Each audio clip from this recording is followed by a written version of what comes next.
오늘은 오세훈 서울시장의 이승만 기념관 건립 추진 및 영화 건국전쟁 관련된 기자회견을 갖도록 하겠습니다. 지난 23일 오세훈 서울시장은 이승만 기념관을 건립을 추진한 의사를 밝혔고, 또한 금일 27일 역시 그 의사를 재차 확인한 바 있습니다. 그러나 이승만 전 대통령은 제주 4.3 사건과 여순 사건 등에서 자국민을 학살한 이력이 있으며, 또한 발제 개헌, 4.4 5.2 개헌, 그리고 부정선거를 통해서 대한민국의 민주주의를 흐리고 6.25 전쟁 당시 서울을 안전하다면서 본인이 행정부를 비롯한 수뇌부를 버리고 본인이 도망가는 행보를 보이며 대한민국의 민주주의를 역행하는 행보를 보였습니다. 이에 서울시당 대학생위원회와 청년위원회는 이를 규탄하는 기자회견을 준비했습니다. 저희 서울시당 청년위원회와 대학생위원회는 역사적 사실을 외면하고 민주주의를 파괴하며 대한민국 역사와 민족사에 큰 죄악을 저지른 이승만 전 대통령을 영웅시하는 모든 행위를 규탄하며 자시하지 않을 것임을 밝힙니다. 대한민국 헌법 제1조 1항 대한민국은 민주공화국이다.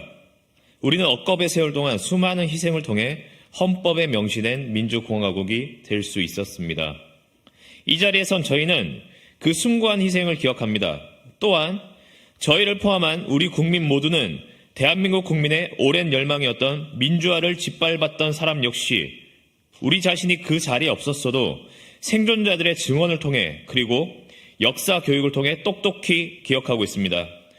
수없이 많은 끔찍한 학살을 자행하고 서북 청년회를 비롯한 정치 깡패를 동원해 공포 정치를 일삼던 이승만 전 대통령입니다.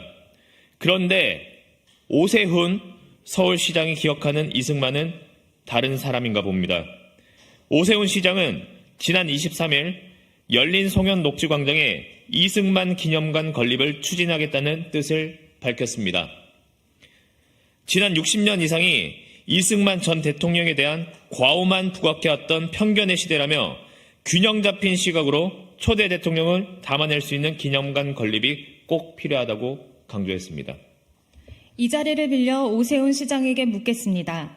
제주 4.3 사건과 여순 사건 등에서 과도한 군사력을 동원하고 무리한 징계 및 학살을 승인 혹은 묵인한 책임이 있는 이승만 전 대통령을 비판한 것이 편견입니까?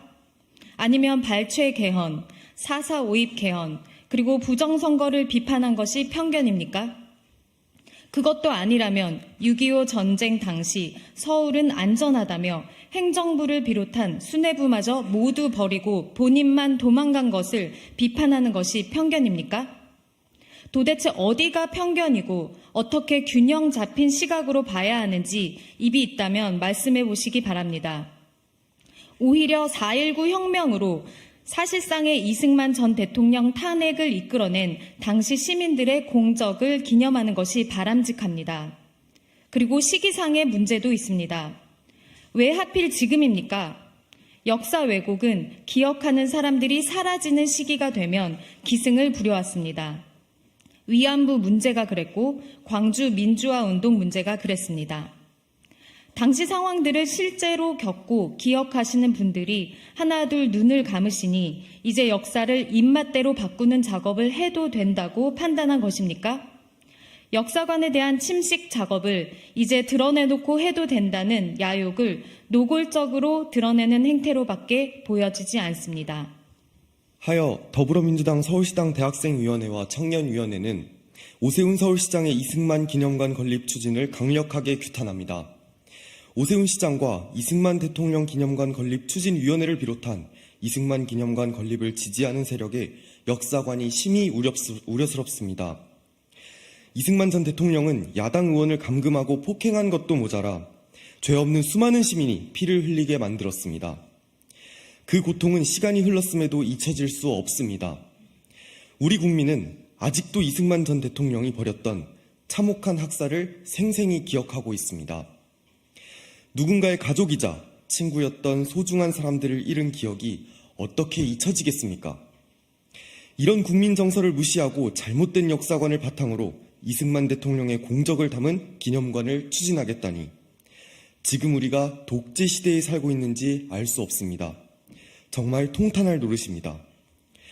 오세훈 서울시장은 시대를 역행하는 이승만 기념관 추진 발언과 함께 영화 건국전쟁이 일종의 공론화 과정이라고 망언했습니다. 아무리 의견의 다양성이 존중되는 시대라고 하나 옳고 틀림 그리고 다름의 문제는 확실히 선을 그어놔야 하는 것입니다. 개헌과 부정선거로 민주주의를 짓밟은 대통령을 미화하는 것은 공론화의 과정이 아니라 명백한 왜곡의 과정입니다. 또한 왜곡된 역사관을 담은 영화 건국전쟁을 두고 윤석열 대통령은 역사를 올바르게 알 수 있는 기회라고 망언했습니다. 우리 역사에 절대 용서받을 수 없는 죄인을 찬양하는 것이 올바른 역사입니까? 이완용 등 을사오적이 우리나라를 위하는 충성심에서 을사늑약을 체결했다는 의견, 그리고 일제강점기가 우리나라 개화에 이바지했다며 그 공로를 인정해야 한다는 움직임 등과 맥락에서 다를 것이 과연 무엇입니까? 민주주의 국가에서 선출된 대표인 윤석열 대통령의 입에서 이런 망언이 나왔다는 사실을 믿을 수가 없습니다. 윤석열 대통령의 역사관과 가치관 역시 심히 우려스럽습니다. 총칼로 아무 죄 없는 국민을 학살하는 국가폭력을 자행한 대통령을 미화하는 악행은 절대 좌시할 수 없습니다. 더불어민주당 서울시당 대학생위원회와 청년위원회는 윤석열 대통령과 오세훈 시장에게 강력하게 촉구합니다. 제발 눈을 뜨고 역사를 바로 보십시오. 지도자의 잘못된 역사관이 지속된다면 우리 아이들이 왜곡된 역사를 배우고 잘못된 가치관을 형성할 수 있습니다. 다시는 국가폭력이 발생해서도 안 되며 민주주의가 무너져서도 안 됩니다. 전쟁이 나서는 더더욱더 안 됩니다. 그렇게 우리가 이승만 전 대통령에게 얻을 수 있는 교훈은 반면교사밖에 없습니다. 지금이라도 이승만 찬양을 중단하고 반면교사 삼길 바랍니다.